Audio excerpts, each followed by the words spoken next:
کہ اس جیسے پروگرام کا ہو یا دروس و تدریس کا ہو یا پھر دوسری جگہوں میں درس کا ہو، اصل مقصد یہ ہے کہ اللہ رب العالمین نے، رسول اللہ صلی اللہ علیہ وسلم نے دعوت دین کے تعلق سے ہمارے سبھی کے جو ذمہ داری دی ہے وہ ذمہ داری بحسن خوبی ادا ہو سکے، اور کل قیامت کے دن اللہ رب العالمین کے سامنے ہم کما حق کو اس چیز کا جواب دے سکیں کہ الہ العالمین تو نے ہمیں اپنی حیثیت کے مطابق، اپنی صلاحیت کے مطابق، اپنے استطاعت کے مطابق جو بھی ذمہ داری تو نے دی تھی، ہم نے ان ذمہ داری کو کما حق کو ادا کرنے کی کوشش کی ہے۔ انہیں کوششوں کو آگے بڑھاتے ہوئے آج کے جو پہلے مقرر ہیں، پہلے خطیب ہیں، بہت ہی بہترین انداز ہیں اور بہت ہی لب و لہجے کے بہترین لب و لہجے کے مالک ہیں، شیخ آصف جامی حفظہ اللہ، جو کہ مسجد عثمان بن عفان کے امام و خطیب ہیں اور بہترین لب و لہجے کے مالک ہیں۔ آپ کے سامنے اردو زبان میں بیان کریں گے۔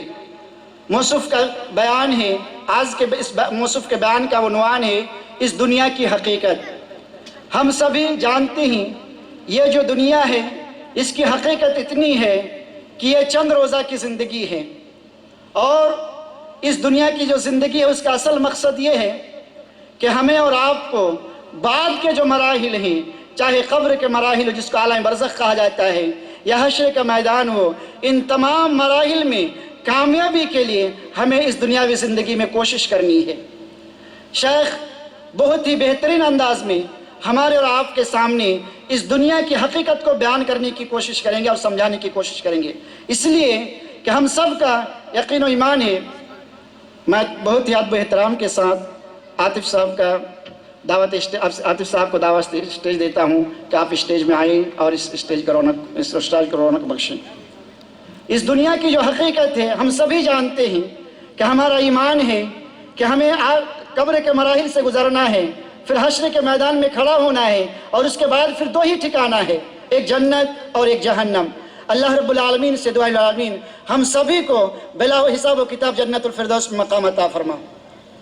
تو شیخ ہمارے سامنے اسی دنیا کی حقیقت کو بخوبی اپنے الفاظ میں واضح کرنے کی کوشش کریں گے، تاکہ ہمارے سامنے اس دنیا کی جو رنگینیاں ہیں، اس دنیا کی جو دھوکہ دڑی ہے، ان تمام چیزوں سے ہم کما کو اجتناب کر کے آخرت کی تیاری کر سکے۔ میں بہت ہی ادب و احترام کے ساتھ شیخ کو دعوت دیتا ہوں کہ شیخ آئیں اور ہم سبھی کو اپنے لب و لہجے سے اس عنوان کے تحت بحسن خوبی فائدہ پہنچانے کی کوشش کریں۔